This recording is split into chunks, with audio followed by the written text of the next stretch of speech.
Hello and welcome. So you've come to the mill to use our laser. We have the brand Glowforge. That is the one laser that we have that we use most. And there are lots of things that you can make with a laser. People do jewelry, people do boxes, people do puzzles, gifts for holidays or birthdays. This would be like an edge lit acrylic, tons of things. Look on Etsy. A lot of that stuff is laser stuff. If it's dealing with wood or plastic. There are three things that a laser cutter does. Well, obviously it cuts, but it also will score. And think about score as like a really thin line, like an outline kind of thing. Like the letters on score, those are scored. It will also engrave. Those are the three things it does. How do we tell to do those three things?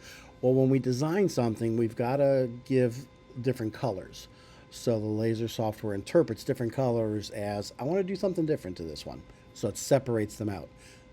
We'll talk about that more in a moment. So, what does it cut? It can cut a lot of things, but just think thin. Eighth of an inch up to a quarter of an inch. Quarter of an inch wood is kind of tough, but it can be done. So it cuts, stuff. Everything takes a different amount of time because of the power of the laser. What can it engrave? It can engrave on all that plus some other stuff. We've engraved on glass. We've engraved on marble, some ceramic tile.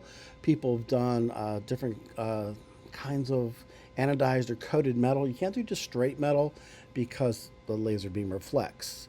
It doesn't get absorbed so much to anything happen. So there's that, but also if it reflects, it's reflecting out of the glass out to where we are. So it's usually a coated metal. For the most part, we play with eighth inch Baltic birch. There's also some MDF, and we play with acrylics. So you need a design. Um, I know of a website called cuttle.xyz. That's a free browser-based design. You can have 5 designs. I have more than 5 designs because I have paid for it. If you want to pay, you can do more. So there's some things that I've done. These are all parts to a top that I was messing with. Um, yeah, Christmas ornaments, holiday ornaments, luggage tags, boxes, keychains, just tons of things, name tags, just all sorts of things that you can make when you design. So you need a design. So here we're going to go with making a design. And this is in metric, so I'm going to make a keychain. And we drag and drop. I mean, I want to drop it at the origin just because I like working on the origin. And there's some information over here that tells us everything about this object here. I'm going to make it 70 millimeters by centimeters. I don't want to be in centimeters. Oh my gosh. Usually it comes over in millimeters for me. Boom. Let's do that. Okay. Let's go back to the component. Okay. Let's delete that for now. Okay. So hopefully we're in, yeah, it says millimeters. Awesome. And we got to zoom. No, that's just moving you. I don't want to do that. I want to zoom. We're still moving. Zoom out.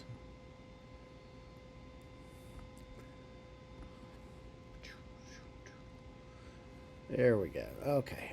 Now let's try this again. Rectangle. I could have done it in centimeters, but it would have been 7 by 3. All right, so there is my box.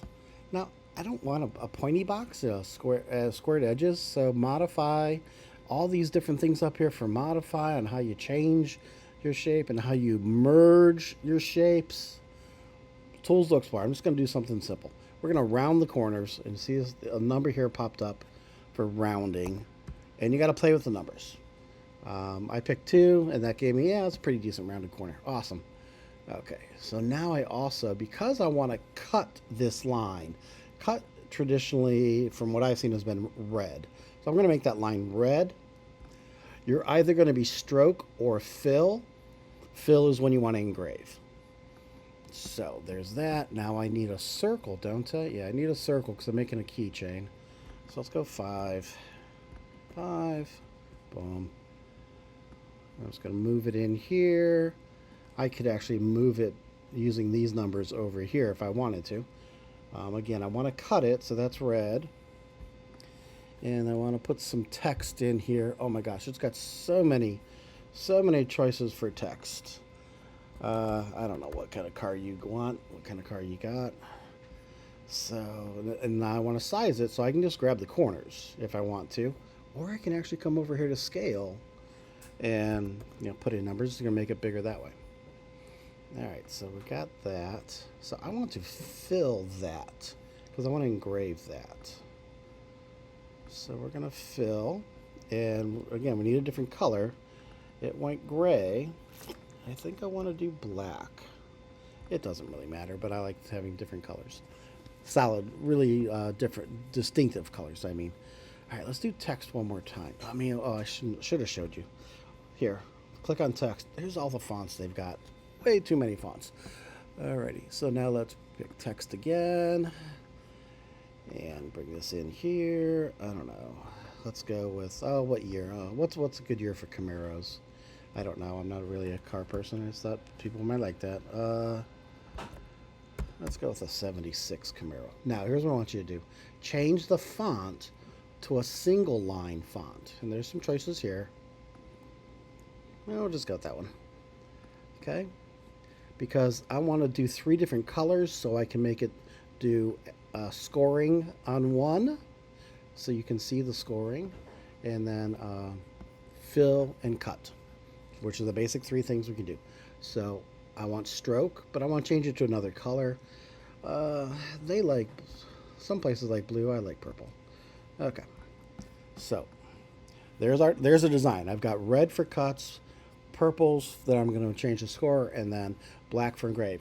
You can bring in images. Now, if you are doing the free one, you need to bring in an SVG. So I'm going to go to the noun project and Google car. Yeah, those don't quite look like Camaros, do they? Let's see what happens if I Google Camaro. I kind of want a side view. Nah, I don't like any of those. All right. I'll just grab something. Yeah, we'll grab a Volkswagen, right? And get this icon, basic download, continue, download SVG, noun, car. Okay. So I come to here and I need to import that image. Where is it? Is noun, car. Boom. Yeah. The free will only allow you to import SVGs. And SVGs are things that are traditionally cut, but if I leave it as a fill, it should actually, engrave it, right? Okay. I'm going to make it even smaller. Boom. Okay. And let's go here. Let's fill it. And our fills are going to be black. So there we go. Alrighty. So I imported an image. So now we just title it, obviously. Car keychain. And then we download it. Export the SVG. Car keychain. Boom. Now we go over to, if you don't have access to your Glowforge software, you've got to find the person that does, and here's what they're going to do. They're going to create new design and upload the file. Now you can upload JPEGs and PNGs and SVGs. If you upload a JPEG or a PNG, it can only engrave it. You upload an SVG, you got some choices here. So now it's going to process, it's trying to design, it's trying to separate, and we'll see this in a moment. So yeah, you can, if you know what you've got, like you want to, so here we are. Boom. Notice it went to 3 different things because I had 3 different colors. Engrave, I can change the settings if I want to engrave it less or engrave it more, deeper. Some people might have used 4 colors for this. Like the Camaro would be one color and the car would be a different color. That way I could engrave them differently. I didn't do that, sorry. The 1976 I wanted to score. It's a single line font. I can score a single line font. And I can look at the settings when I want it scored darker or scored less. Kind of go with the defaults, right? And then cut. Again, you can change the defaults. Sometimes I slow the cutting speed down a little bit just to make sure it cuts through. And there we go. We've got a keychain ready to get cut. I might position this better on my scrap wood to try and use something a little bit better. That's a horrible rotation. Da, da, da, da. And then we hit print. So we're going to engrave a couple things. We're going to score that. We're going to cut that. And now this is the last thing I'm going to show you is where it's going to figure out how to do this. And then it's going to give us a time. And then you'll walk over to the Glowforge and press the big button. So that's going to take about 5 minutes. So you need to design. If you do multiple colors in an SVG, it will allow you to adjust the settings for each different color. Thanks. Go design something.